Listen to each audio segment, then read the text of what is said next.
For balance, your knees should be slightly bent, your back straight, and your head in its normal everyday position.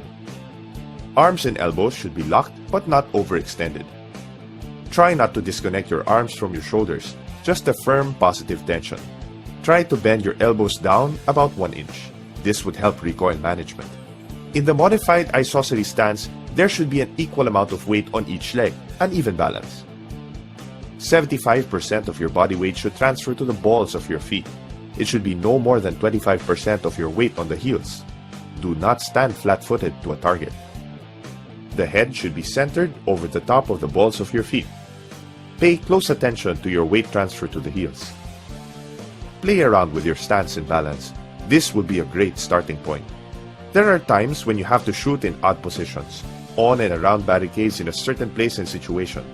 So learn to shoot from such conditions. This is when your stance and balance must work together for controlling accuracy and recoil. Remember, balance is a key to recoil management.